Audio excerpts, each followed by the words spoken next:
Yaxın Şərqi ağuşuna alan müharibə və artan hərbi-siyasi gərginlik enerji təhlükəsizliyini yenidən diqqət mərkəzinə çıxarıb.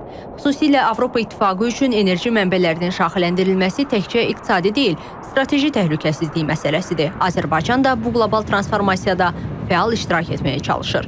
Ölkə 2032-ci ilə qədər alternativ enerji mənbələrindən 6-8 giqavat elektrik enerjisi əldə etməyi planlaşdırır. Beləliklə, böyük qaz ixracatçısı olan Azərbaycan həm də yaşıl enerji istehsalçısı statusuna sahib çıxır.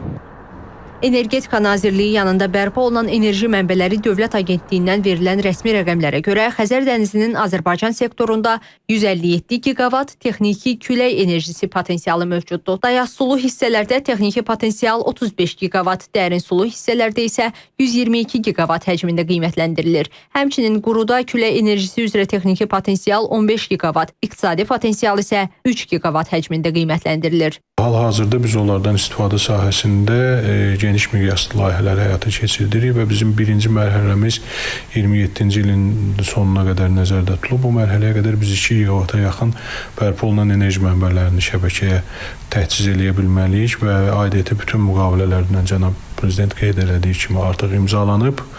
Torpaq sahələri bəllidir, müəyyənləşdirilib, bərpa olunan enerji mənbələri ərazisi kimi elan olunub. Bu layihələr təkcə enerji istehsalını artırmır, həm də ixrac imkanlarını genişləndirir. Xüsusilə diqqət Qarabağ və Şərqi Zəngəzur iqtisadi rayonlarına yönəlib. Bu ərazilərdə yaşıl enerji zonası elan edilib. Konsepsiyanın məqsədi işğaldan azad edilmiş ərazilərdə mövcud yüksək bərpa olunan enerji potensialından istifadə edərək bölgəni ekoloji cəhətdən təmiz enerji ilə təmin etməkdir.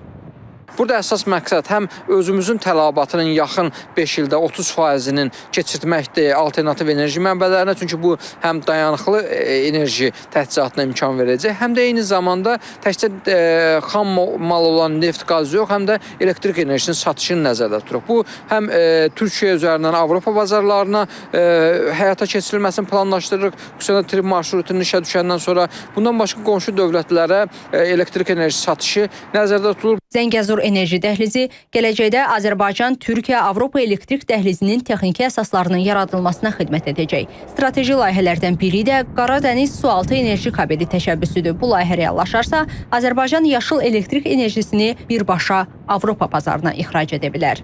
4 bizim əsas interkonnektorumuz hal-hazırda masa üzərindədir. Biri Qaradənizin altından keçməklə Azərbaycan, Gürcüstan, Qaradəniz, Rumıniya, Macarıstan, digəri Azərbaycan, Gürcüstan quru yolu ilə Türkiyə və Avropa İttifaqı və Mərkəzi Asiyadan Xəzər dənizinin dibi ilə keçməklə Azərbaycanı, Qazaxıstan və Özbəkistanla birləşdirən interkonnektor.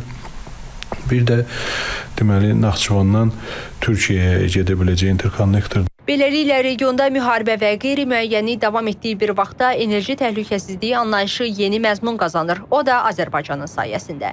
Reallaşacaq layihələr ölkənin enerji strategiyasını regional və qlobal miqyasda yeni mərhələyə daşıyır. Bununla da Cənubi Qafqazın yaşıl enerji mərkəzlərindən birinə çevrilmə iddiası da güclənəcək. Rəqsanə Qasımzadə, Namiq Sadıxov, İTV Xəbər.